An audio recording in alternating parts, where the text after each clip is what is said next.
Ex-cons, what's the most terrifying thing you saw inside of prison? When I was 20 years old, I thought I wanted to be a correctional officer. One night I was sent to work at the medical ward where each inmate had their own isolated cell where they were let out twice a day. That night I was going around with the nurse giving the inmates their medicine, and we came to one inmate's cell, and as soon as we opened the door I was knocked back by the most putrid smell I have ever smelled in my life. I've been to the dump plenty of times in my life, and it was nothing in comparison to the smell this inmate had going on. Once we were done giving out the medicine, I went up to the officer training me and asked him what was going on with that inmate and why he smelled so god-awful. He said, "Oh, you met Grady. He poos and pisses himself on purpose. He never changes or showers, so he constantly lives in his own filth." I found out that he was RPD once in prison. So he started pooting and pissing himself so he wouldn't be RPD anymore. Edit. This was at a jail I worked at. I guess I should have specified that at the beginning. The other officers told me that he was RPD while he was previously in prison. I don't know why he was in jail when I was there, but the officers said he was a convicted child molester, so I'm assuming it pertained to that. He did have his own room, he was in the medical ward. He was in the safest place he could be at the time. The medical ward was for people that have medical issues, detoxation and psychiatric issues. They're separated from the general population.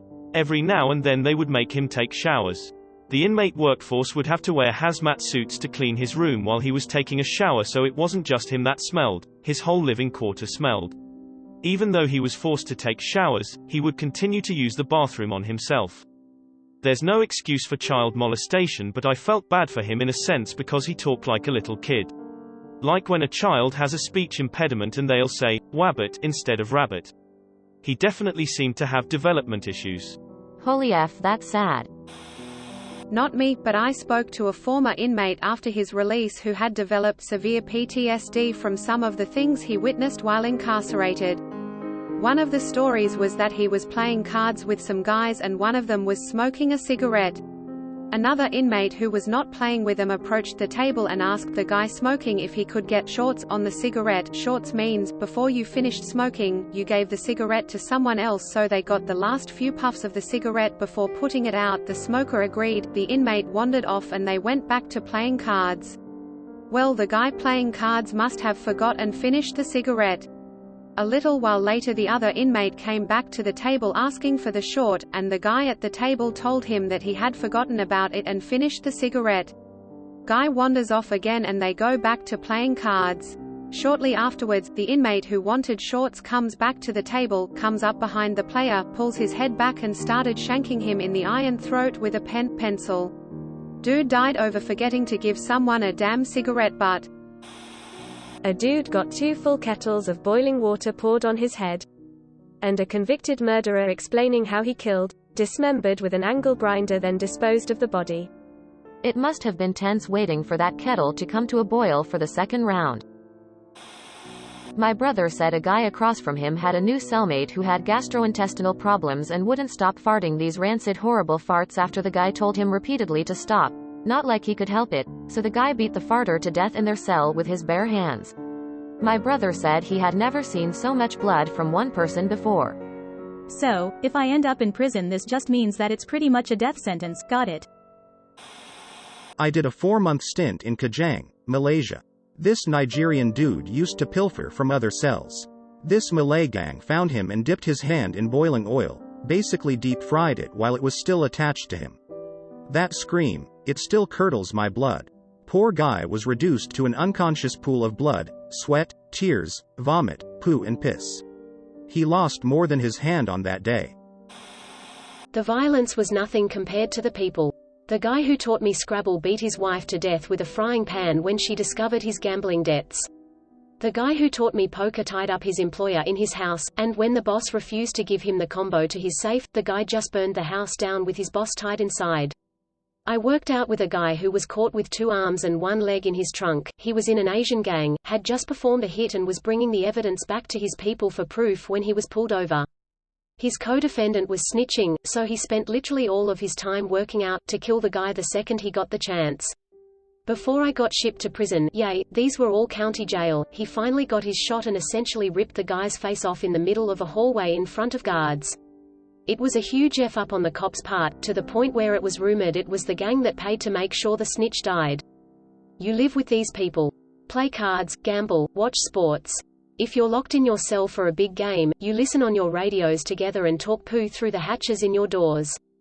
On Wednesdays your chicken quarter is gonna go towards a huge, homemade meal for whoever wanted to chip in, and it's gonna be made by the 22-year-old Crip who's been charged with 9 separate murders and is seemingly the nicest person you'll ever meet. It's effing wild, nothing makes sense and everything's dangerous. You're in this together, but at the same time everyone has all sorts of rage just ready to blow. I had an ag assault with a deadly weapon, as well as a separate case of unlawful possession of a firearm. So I had the pleasure of going to max units. Interestingly enough, the threat of constant danger actually helped things stay calm the vast majority of the time. Everyone's a killer, no one wants to be killed type vibes. I got stabbed with a Dixon pencil, but that was from Richard Busby, Mr. Tie my boss up and burn him alive. It was over a gambling debt he owed me. He's old and weak, I ultimately took twice what he owed me, and we were back at the table playing poker together that same day. Google his name if you'd like, I believe he just had an appeal denied or some poo. NJDOC. Either you become one of them, or you live underneath them. And once you're one of them, they're surprisingly and frighteningly good-natured and decent to kill a few years' time with. You have illustrated the whole experience in ways no one in this thread has. I can't say I have fond memories of my time, but there is a camaraderie to be found in prison that is unlike anything else. Maybe like in Life of Pi, trapped on a boat with a hungry tiger. Thank you.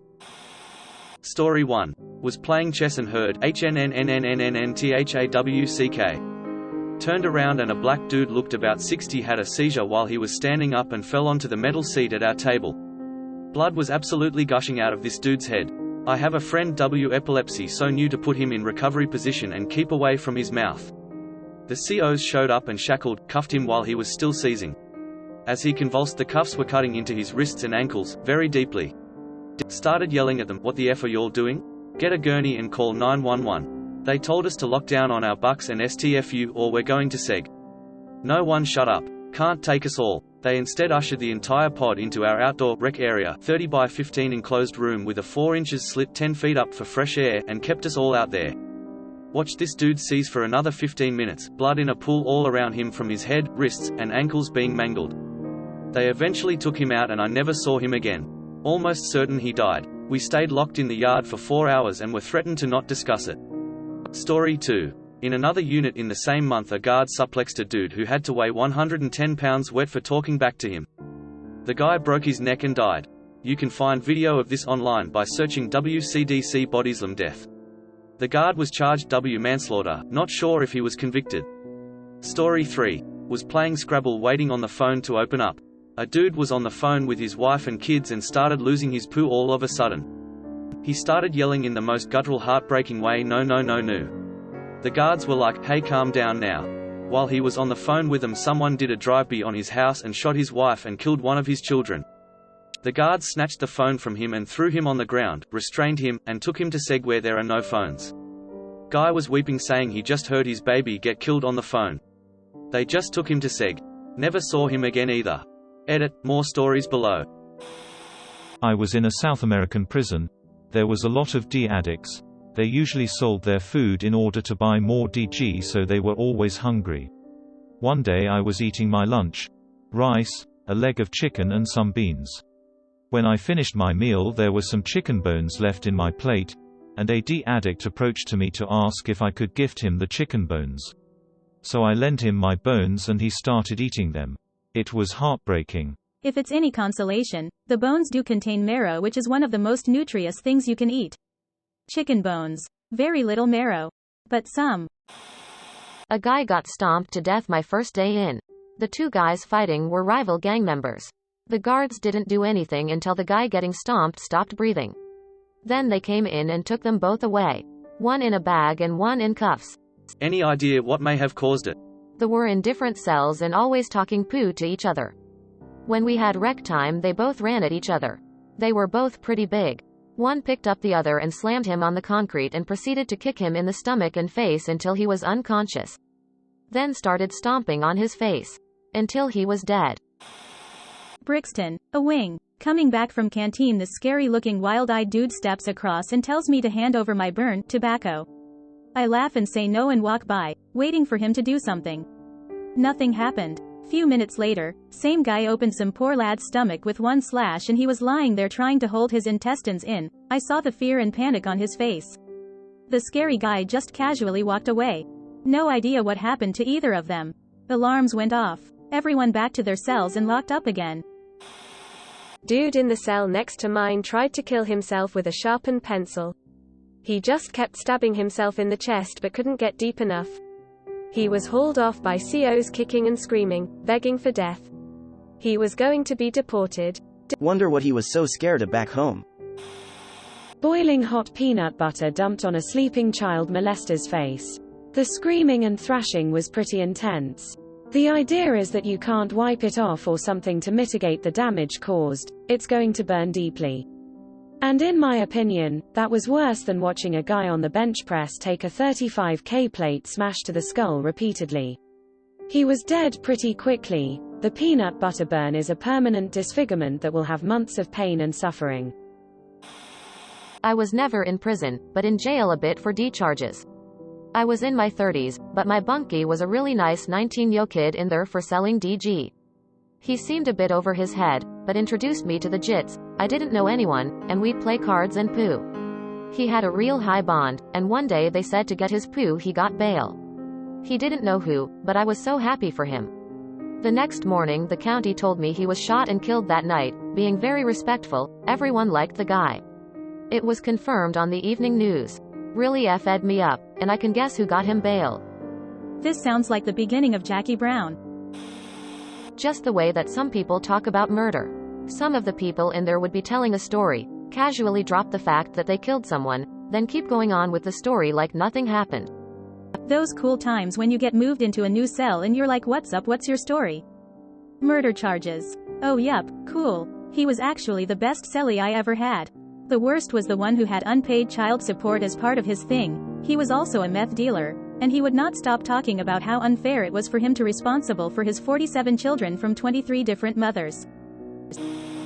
I saw someone take a hot pot, fill it up with baby oil, add a pound of sugar, add some magic shave, bring it to a boil, then splash it in a person's face. It literally melted the guy's face off. This happened around 1999 and I still have the occasional nightmare about it. I was going to say the magic shave probably was unnecessary, but then I realized it's basically nair and that could definitely add to the damage. Yeah, it was effing horrific to see. Not a crazy story, but was in for a few days and didn't realize they put you in cells based on the color of your skin. I'm a white dude with a Hispanic last name and they put me in a cell with a straight Nazi who told me if I went to actual prison, I was only in for a weekend, that I would be a misfit because I wasn't one thing or the other. He openly called the black dudes next our cell horrible things. Honestly, most of it is the same type poo you run into in real life: gangbangers, thieves, DG dealers, guys with anger management issues, etc. But the real problem is when you affiliate. That's what is going to keep you in prison doing worse. So I was in Lyman, Colorado. Closed custody, so one level below max. Mostly chill people but a lot of activity. The worst thing was they brought in a bus from Buena Vista. There was one kid, 23, nice kid, just got into Rex because he was short-tempered, so they bumped him up to close. He had 8 months left before he killed his number. He's been in the pod 3 days when an older Pisa sees him and says he snitched on him when they were in Adams County. So Pisa grabs 4 others and they jump the kid in his cell.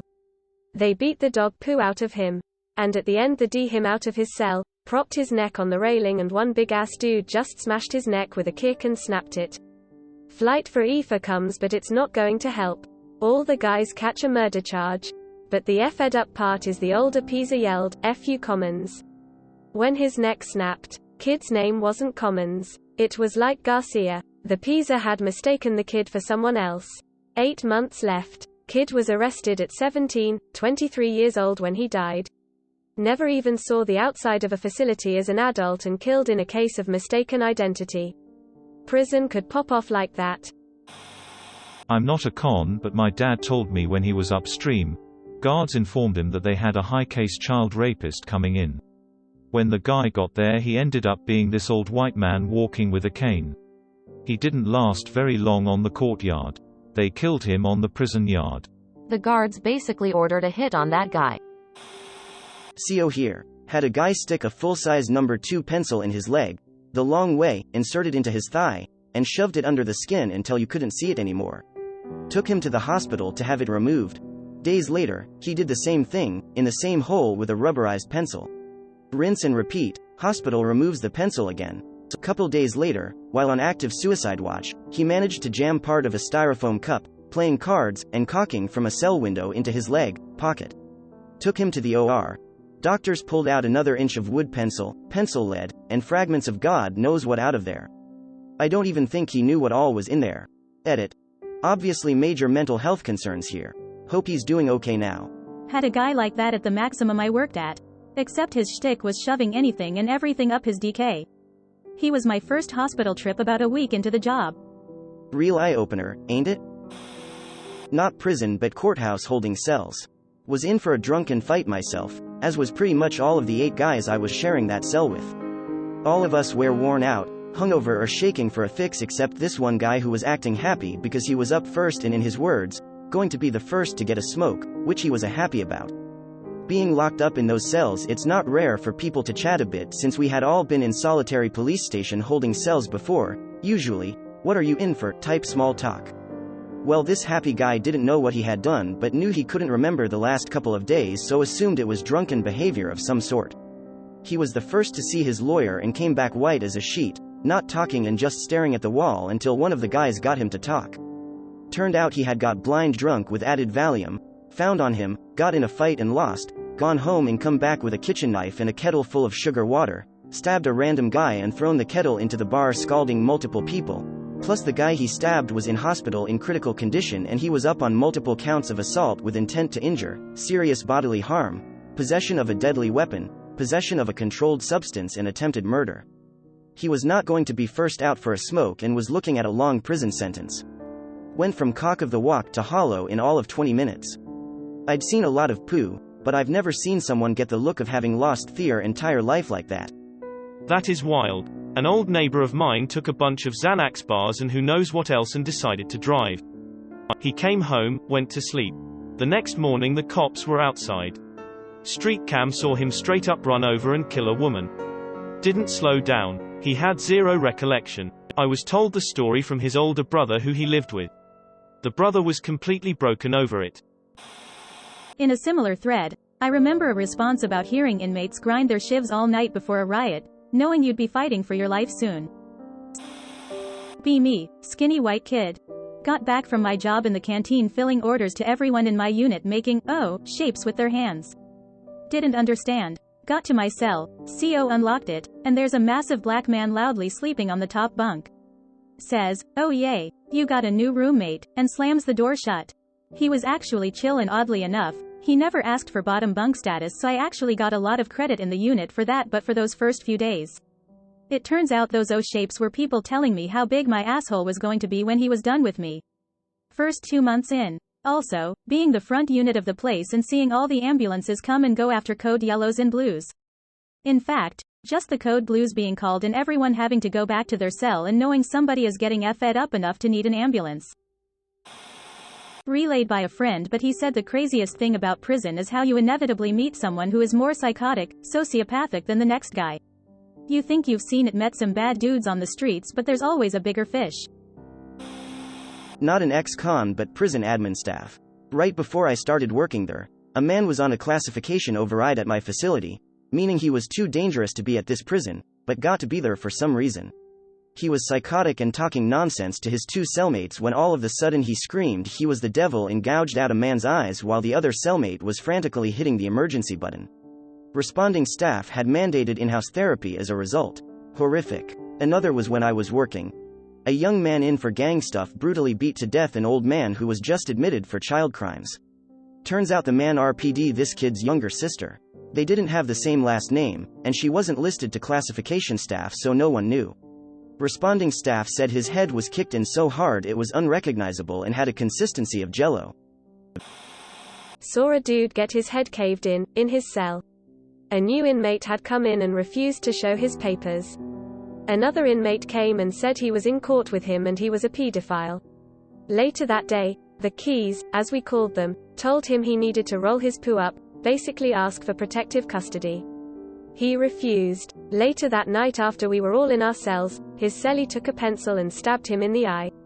Then pulled him off his bunk and smashed his head against the wall till there was nothing left.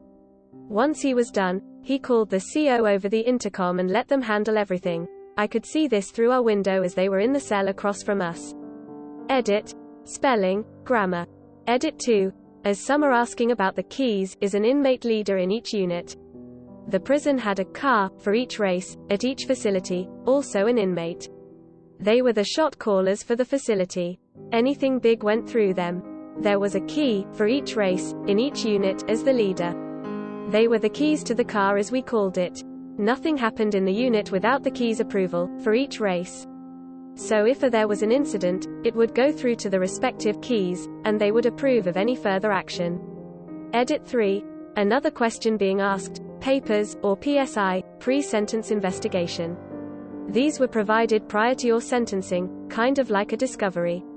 It showed all prior crimes, pleas, deals, and snitching. The inmates used to receive these, but when the Department of Prisons learned what was happening, they quit giving them out. You could request them from the Department of Parole and Probation, but they don't even do that now. You were supposed to show these papers to your keys to prove you weren't a snitch, child molester, chomo, rapist, etc. So his cellie was like, "F it, I'll take a murder charge for fun?"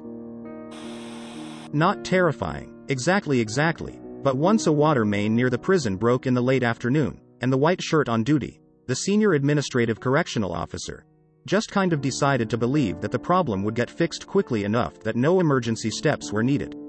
This was summertime in Florida, BTW. Within maybe 5 hours, the toilets were overflowing with feces, and people were literally pooting on newspapers on the ground like dogs. It was hot. Flies were everywhere, and the only water we received before 10 a.m. the following morning was a single 4 Oz half cup.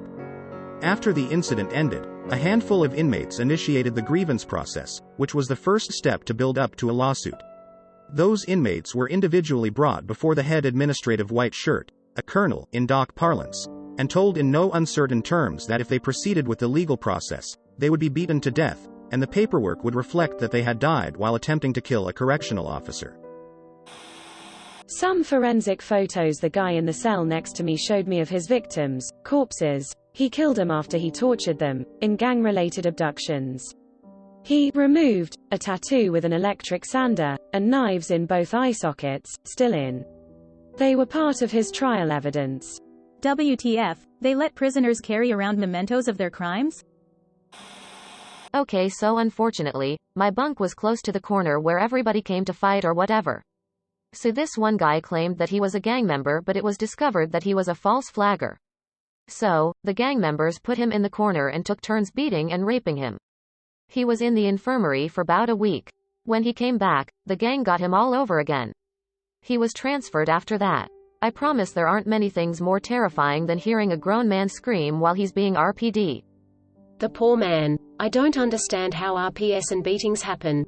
Where are the guards? My friend is a guard and she said that she can't have hair clip or chewing gum. Apparently, some prisoners will put gum into the lock of the door so guards can't get out of the room. Honestly, once the lights go out, the guards don't care much. People could get RPD in prison every night, and by the time the guard gets to where the screams are coming from, all the evidence is most likely gone.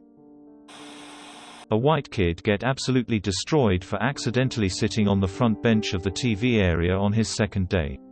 They waited for rec, then started walking with him. Every lap they made, more guys would tag along. Then once in the blind spot they jumped him. 6 to 7 guys beating a 120-pound skinny little white kid. They were climbing up the fence and jumping down on his head. He was out within the first few seconds, but they kept on beating him until the COs gassed everyone. They snapped his lower back and he is now in a wheelchair. All for not knowing any better. The worst thing I've ever heard was a grown man being RPD one night. He refused to pay a protection fee and 3 dudes RPD him. They stabbed him in the ass with a toothbrush shank. I've seen some crazy poo, but theirs were the most memorable. Sometimes I have nightmares about the RP. I've never heard anything like that ever since. So how do you avoid that? Do you pay the protection fee? Is that something that everyone does, or does that show weakness and they'll keep coming back to you for more? Like, how do you avoid any of what you mentioned? Is it possible to just keep to yourself and not F with anyone? I feel like as a new guy everyone is just gonna come F with you. I'm genuinely curious. Word got out that he came from money, so they tried to make him put money on their commissary or he'd get hurt. He refused. They hurt him. I work in jails across the country. There are many unsettling moments.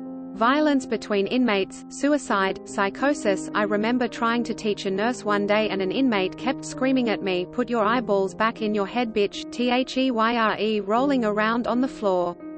But the moment that sticks out by far for me. One day I was helping a doctor. When she's helping her patients I try and stay out of the room so that way I'm not interfering with her work. For some reason the specific patient that she was working with had stuck out in my mind before. Though I see hundreds a day during MedPass, where I follow a nurse from cell to cell, I specifically remember seeing this man. He was relatively young and very polite, which is what stuck out at me.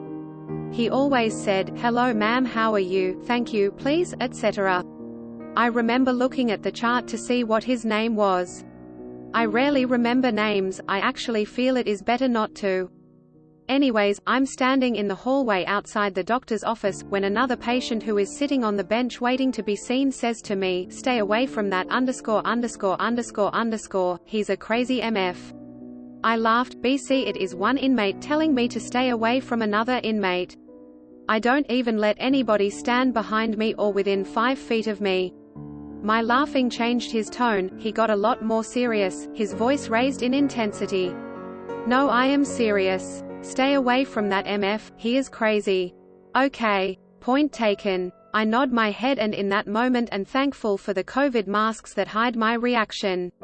Not a moment later, the corrections officer comes waltzing down the hallway swinging his keys in his hand and whistling. "Oh, hey, that's Body Bag Lag. Name slightly changed for privacy." My eyes immediately widened. I googled him later. That man had a GF. She got pregnant. She didn't let him see the baby when it was born. He wanted custody. He and his mum, dad, brother, planned and successfully executed all 10 of her family members, anyone who could possibly get the baby before he would receive custody. And maybe I'm misremembering, but I think it worked. I believe he had custody of the kid for a while until he himself came forward and confessed and threw his whole family under the bus and accepted his punishment. I think he became super religious, or maybe the guilt got to him. I remember his cell always had 100 crosses taped to the walls. I've had scarier moments in jail. Whole cells having to go on lockdown because they see a girl working. Lot of people jerk off at you. But Body Bag Lag will always stick out to me. Inmates being denied medical treatment until they are dead. I saw it twice. Both were diabetics, both elderly, neither had family support, and both had conditions exacerbated by the inhumane housing situation. In South Texas heat they lock up 56 men per dorm in poorly ventilated metal buildings.